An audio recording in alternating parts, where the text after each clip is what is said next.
I never knew the exact moment the world changed. The eyes open, the heavy eyelids lift. The ceiling looks exactly the same as it did yesterday. The pale morning light looks the same. The shadows on the wall look the same. But the air is different. The silence is heavier, thicker. I reach out my hand across the mattress. The sheets are cold. The space is smooth, untouched, and empty. There is a cruel, beautiful little gap between waking up and remembering. A fragile few seconds where you are still here. A few seconds where the house still breathes for two. Where I can almost hear your breathing, almost feel the warmth of your skin. And then the memory returns. It doesn't rush in. It doesn't shout. It just sits there, heavy, quiet, waiting. They say time heals all wounds. They say the days get easier. But time doesn't heal. It just makes the house quieter. It just makes the mornings stretch out longer. The eyes open, the sheets are cold, and I am here, alone in the morning, alone with the sun. The floorboards creak, old wood under tired, slow feet. My woolen slippers make a soft, shuffling sound, a slow, metronomic rhythm down the narrow hallway. The house is waking up, but it has forgotten how to speak. I turn the handle of the kitchen door. The brass feels cold against my palm. I fill the heavy iron kettle. The water runs clear and loud. Too loud for a house so profoundly still. I place the kettle on the stove. The small blue flame dances. It flickers. It waits. I watch the dust motes spinning in the pale morning light. Golden threads of sunlight pushing through the window pane. They dance so beautifully. They rise and fall in the still air, unaware of the silence, unaware of the time passing. I reach for the old tin of coffee. The lid pops open. The smell is dark, rich, and earthy. Familiar, so deeply familiar. A scent we shared for 40 years.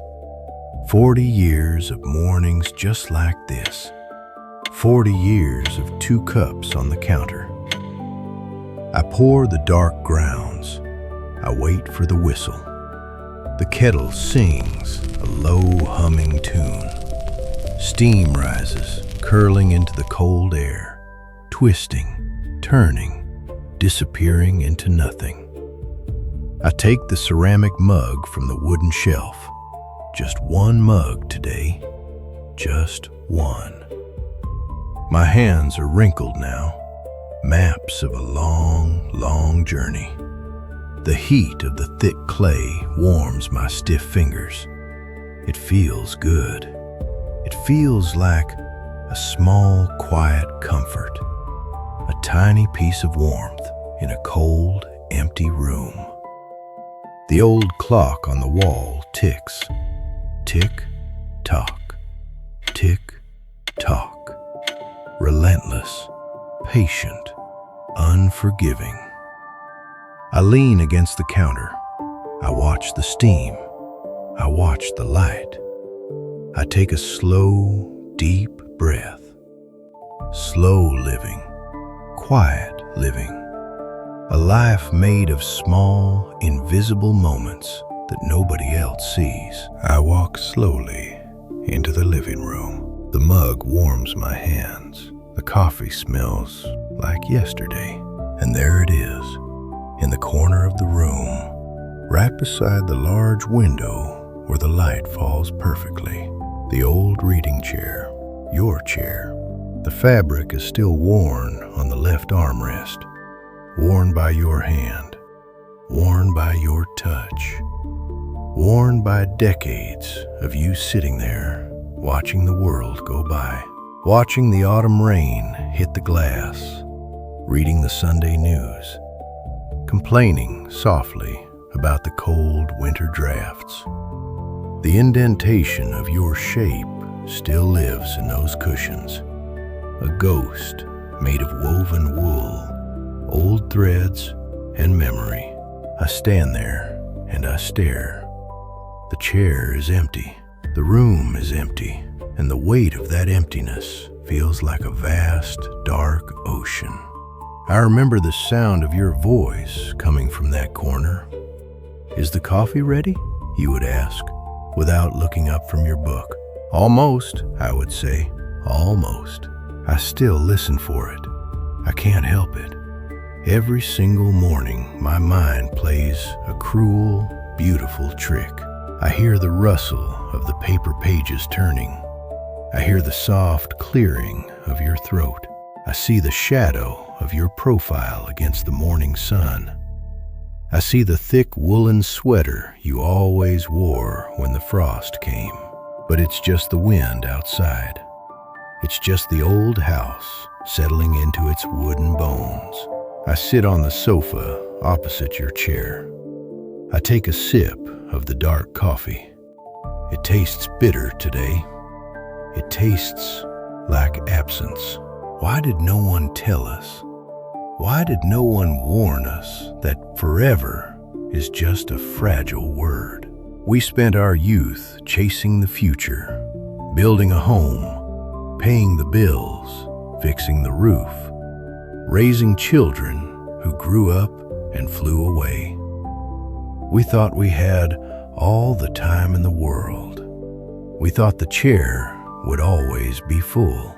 We thought the conversation would never pause. But one day, the house grew quieter. One day, the laughter stopped echoing in the hall. One day, the footsteps faded into silence. I never noticed the last time you sat there. I never knew that an ordinary Tuesday, a mundane afternoon, would be the end of our always. The chair waits. It sits in the sunlight, covered in dust and memories. It waits for a soul who is never coming home. It waits for a voice that has gone completely silent. It waits. It waits. It waits. And I wait with it. I close my tired eyes. The tears come, but they are quiet now. They are not the angry, violent tears of the beginning. They are soft. They are slow, like soft rain after a long, dark storm. I open my eyes and look at the empty chair again, and slowly, the shadows in the room begin to shift.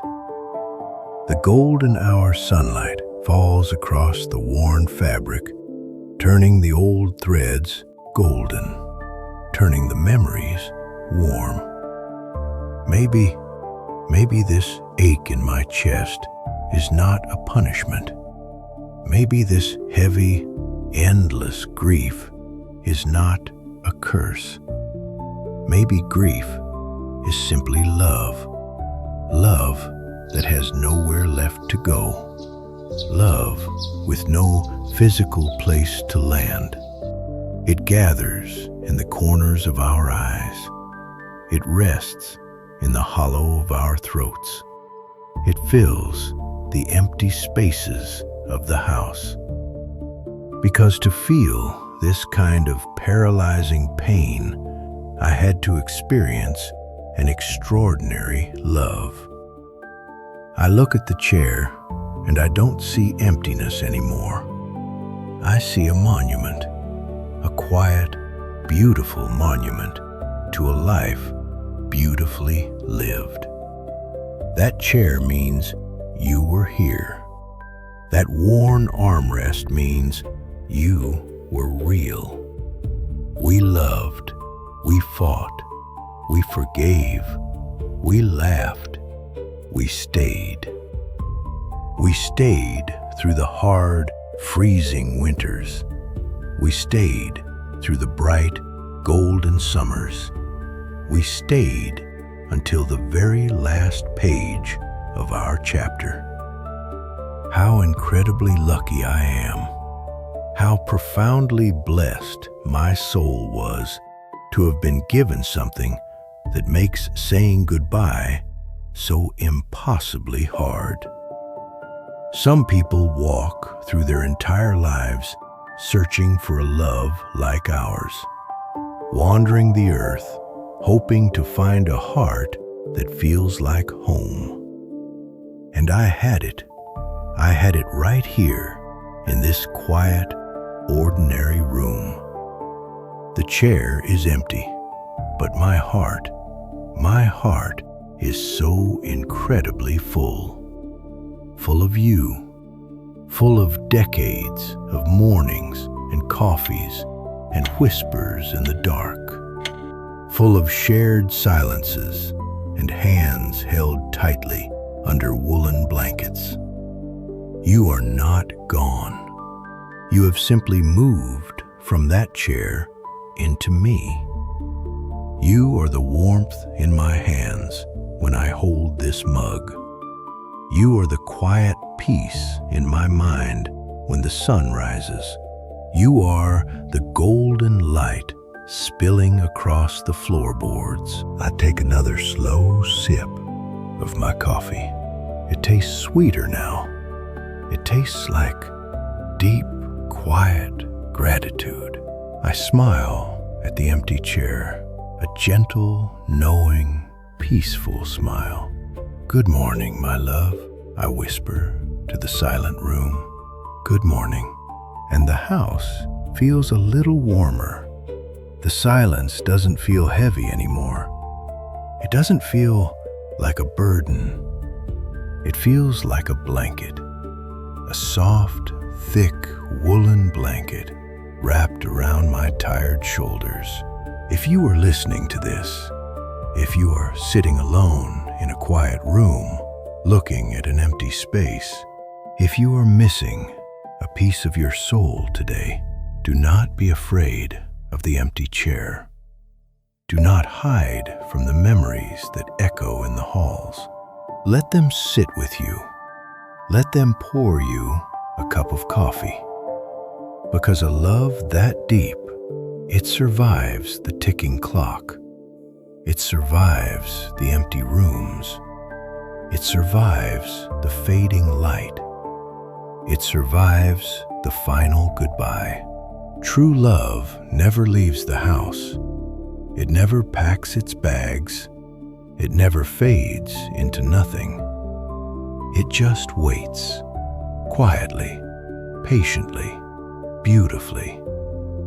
It waits for you in the morning light. It waits in the dust dancing in the sun. It waits. It stays.